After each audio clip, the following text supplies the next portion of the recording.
Hello, my lovely listeners. I'm Dr. Mary Barson. And I'm Dr. Lucy Burns. Welcome to this episode of Real Health and Weight Loss. Good morning, lovely listeners. It's Dr. Lucy again this week. And you know what? I am again without Dr. Mary because I have the most wonderful guest who I think will impart some incredible gems of knowledge to you. And I would love to introduce my friend and colleague, Dr. Kate Gregorevic. Kate is a geriatrician, a physician, and absolutely passionate about aging well, but aging strongly. So I am super excited to talk to her this morning. So good morning, Kate. How are you? Good morning, Lucy. Thank you for having me. It's great to be here. You are welcome, gorgeous girl. I would love you to talk to our listeners about strength training. I know it's a passion of yours, and it's interesting because one of the things I find is that when people hear the word exercise, it can be quite a trigger for, oh my God, not exercise, because they've had sort of some maybe exercise trauma when they've been younger. But talk to us about strength training and how that, is really helpful for health. So speaking of exercise trauma, when I was 16, I first joined a gym because I wanted to get fit. Now, naturally being 16 in the 90s, by fit, I meant make my body smaller. And a male gym instructor came up to me when I was doing some squats and said, "Be careful, you're getting bulky." Now, in the 90s, this was an okay thing for an adult man to say to a teenager. But it then stopped me doing strength training for the next couple of decades. And I think this really speaks to the external pressures women face and how hard it is for us to find our own internal drivers to exercise, to do it because we like to feel great, to do it because it matters to us. And it's only really as I head into my 40s and after I've had kids, and I've learned what a rehabilitation process it is after that I've understood the importance of strength training. And it is why it's just so critical for women, particularly women like me, who plan on leaping out of my chair when I'm 90 to go off and have adventures. Yes. It is amazing, isn't it, that the exercise was used to keep us thin or slim or small, and as a punishment for overeating sometimes. That was the other thing. If you just go and work it off was one of the phrases. So tell us about strength training. Like, what do you mean? I don't even, give me a rundown on what it actually means. Strength training means working your muscles against resistance. And so think about it in simple terms, it's often doing weights. And this is something I think a lot of women find really off-putting. When you walk into the weight section at a gym, it's often young men with big muscles trying to work on the guns. And what we don't think of it, where its real value lies, is maintaining that critical muscle mass to allow us to do all the things we want to do, to protect our joints, to protect our bones, all these things that are so important in healthy aging. Yeah. And I think the osteoporosis message has got out, really well. People are aware of the risks of having weak bones and, people are out there having their calcium and their vitamin D. But if you actually stop the fall in the first place, then it's another step, isn't it, to preventing fractures and things like that? Yeah, but I think the osteoporosis message has gone out, but in a way that's way too simple. And it's not enough to protect your bones by just pouring in calcium and vitamin D. Bone is an active living tissue. Living bone is pink because it's got such a good blood supply. And your bone and your muscle, you need to think about them as almost one unit. And if you're a bit nerdy like me and you ever watch archaeology shows, they can look at a bone and say, well, this person used their right arm a lot because that muscle insertion on the bone, it's a big lump there. And so your bones respond to what your muscles do. So if you just sit in a chair all day while taking your calcium, this isn't enough to make your bones strong. It's not enough to tell your bone cells to keep laying down that new bone. Okay. But then people go, well, I like to go for a walk. Isn't that enough? Walking's great. I love walking. I find it really relaxing. I find it a great way to think. And aerobic exercise is definitely important. But when you start looking into what you really need to do to optimize your bones, there's two types of exercise that are really great. So one, as I already mentioned, is strength training. The other aspect is doing some impact work. Now, for women, this can be difficult, particularly women who've had some pelvic floor dysfunction, and it's often something you really do need to work up to. Starting with impact, it can be as simple as marching on the spot. And one way to work up to doing some impact is to work on that muscle strength, work on that aerobic fitness to get to a point where you can include some jumping or some more sort of impact work, because that little impact, again, tells your bone cells, hang on, we need to load up here. We've got work to do. Right. Okay. So what would be, say, some practical tips for women who are thinking about embarking on a strength training or an impact training program? What are the things that they would need to know? Number one is to check in with your pelvic floor health. Women, obviously, when you have a baby, I had a forceps delivery, so I'm very familiar with the injuries that you can have to your pelvic floor after this. But going through menopause, when there are hormone changes, or even just for some women just having been pregnant in the first place, all of these things can mean that the pelvic floor is weak.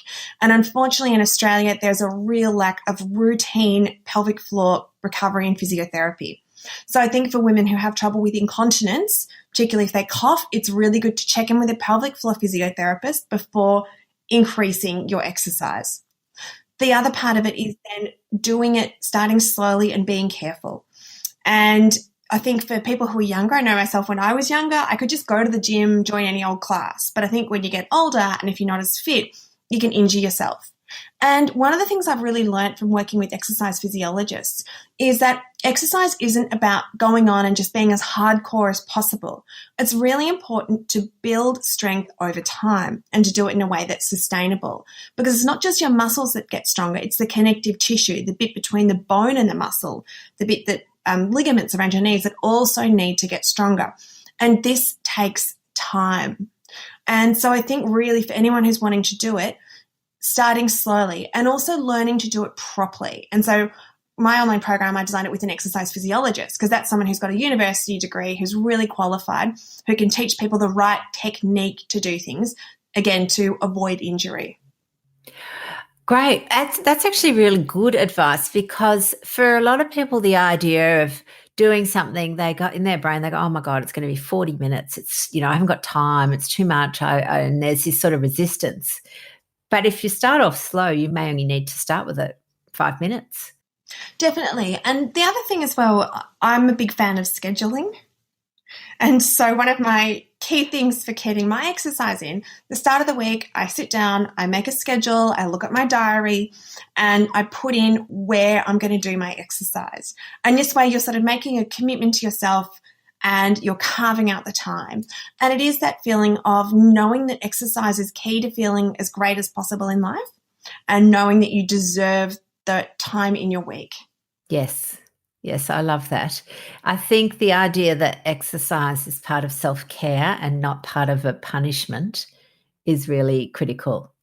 Our thoughts are often that exercise can be really hard, or that it's going to make us hot and sweaty, or that, it's too cold. What sort of tricks do you use in your brain to sort of move it forward so that you can commit to doing it regularly? I think for me, I don't think about my longevity when I'm exercising. Okay. I think about how great I'm going to feel after the workout. And I guess you could say I'm at a point where I'm a bit of an exercise addict, because I really, really enjoy that exercise high. I know that I just feel so much better. I feel energized. I can concentrate. I'm more creative. I've got better ideas. I'm better at engaging with my kids. I'm just a generally more pleasant person to be around. And so for me, I think that's really important to overcoming that, bit of inertia before you get started and really making it a priority. Yeah. So if someone was, say, maybe they've not done any exercise for a long time, perhaps even, what would be the way they could get started? Yeah, so there's definitely classes out there that cater to people who haven't exercised for a while in older age groups. Some people might want to go and see a personal trainer, because that's someone who can gradually build them up, can watch them closely. As I said, promoting myself, I run an online program, and that's designed to be done at home with no equipment. And one of the reasons that we set this up as well is that I know that for a lot of women, one of the barriers to going to the gym is that people are conditioned that if you don't have a certain body, you should be embarrassed. And it's really awful, but this creates a barrier for women exercising, just feeling embarrassed about other people looking at them doing it. And so for some people, they will need to do something in their own home to build confidence. Yep, totally.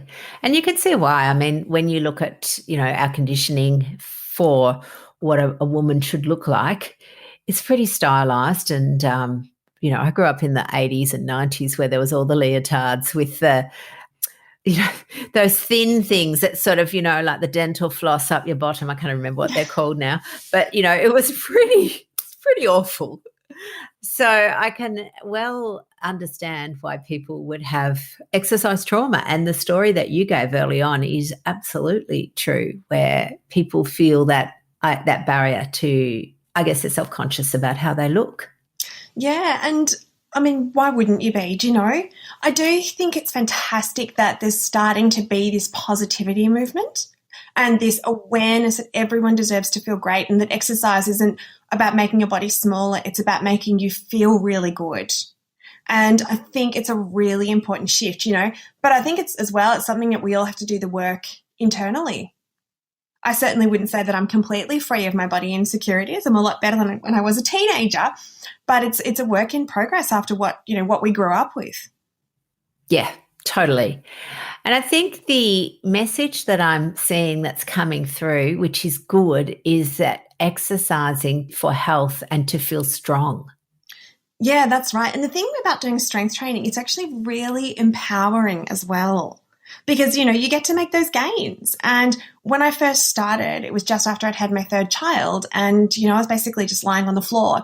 Lifting my baby was it. And, now I'm 4 years later, and, the weights keep going up on my deadlifts. I can squat more. And it's a fantastic way it's actually really helpful mentally to divorce exercise from, again, that number on the scales. And making strength gains just makes it more sustainable. Yeah.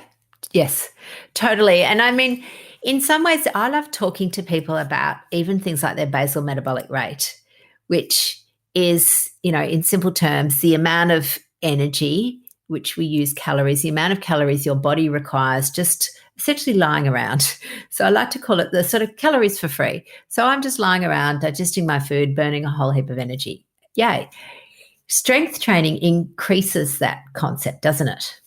Absolutely. So when you're strength training, you change your body composition and you increase your muscle mass. And this is so important for women. We have our peak muscle mass in our 30s, and it gradually declines with age. And strength training is a fantastic way to offset that. And, I've spoken to people in their 70s who can deadlift 100 kilograms, which I can't do.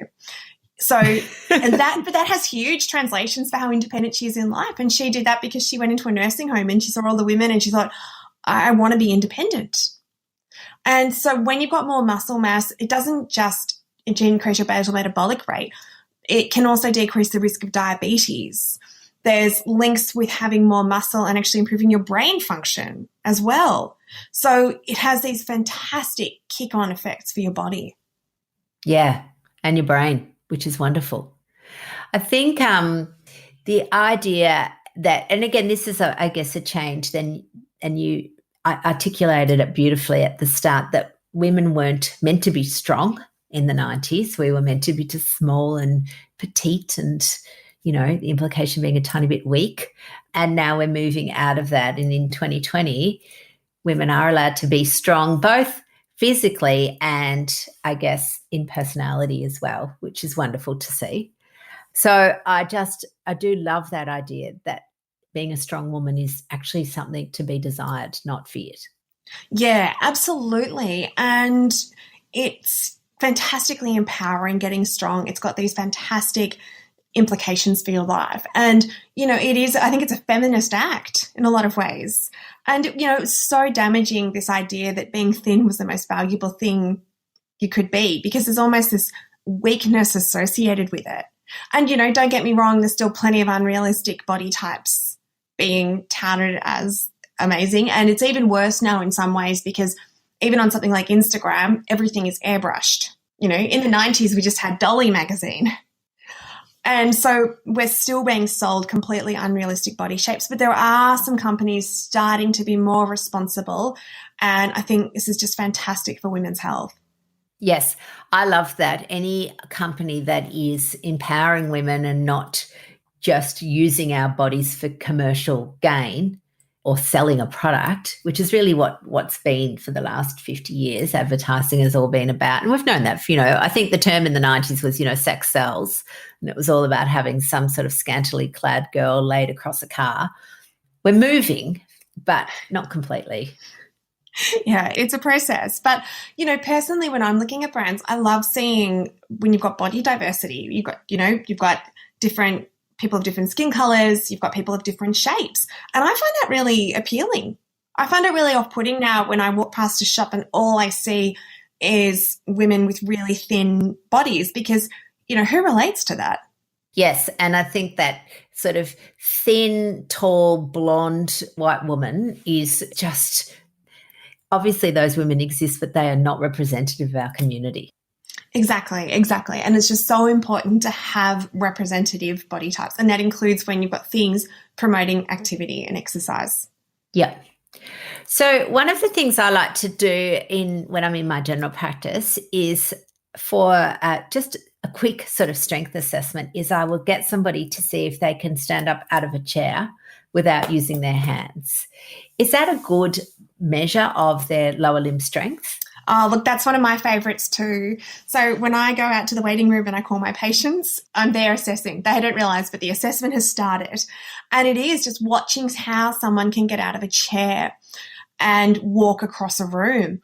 And, that's not a concern right now, in our 40s, 50s, but it has such huge implications for your independence in older age. And women have a longer life expectancy than men, but with higher disability. So more likely to need help with activities of daily living. And that's why when you go into nursing homes, there's more women than men. And, part of this is because of all these care responsibilities women have because of barriers around feeling embarrassed to exercise. And that's why it is just so important that we break these down. Yes, and that we move more and move strongly. Exactly. Wonderful. Darling, I think that this has been a wonderful chat. You have an online program. Can you tell us a little bit about that? Because I'm sure that there would be listeners out there that would love to find out more. So I run an online program with an exercise physiologist, Cassandra Smith, who's actually an expert in bone and muscle aging, and it's called Project 3612. And we feel that women deserve to feel great. We think women deserve accurate health information. We think women deserve the tools they need to make positive lifestyle changes. So our program focuses on getting women's strength training, but also weekly webinars with education about important women's health topics. We've got a library of recipes as well, and we also have some resources around mental well-being like Tai Chi and mindfulness.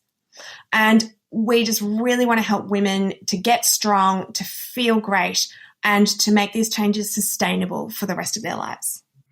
So if they were to Google Project 3612, they will be able to find it. Is that the best way, or have you got a website? Yeah, the website. So www.project3612.com, and it's all words. All words. Okay, beautiful. Right, darling. So if you would like to go and get strong and do it in the comfort of your own lounge room, you can Google that and you will see Dr. Kate and Cassandra, and they will be guiding you to your real health and wellness. Excellent.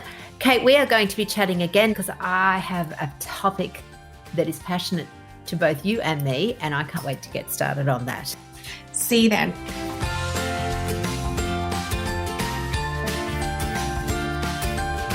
So, my lovely listeners, that ends this episode of Real Health and Weight Loss. I'm Dr. Lucy Burns. And I'm Dr. Mary Barson. We're from Real Life Medicine. To contact us, please visit rlmedicine.com. And until next time, thanks for listening.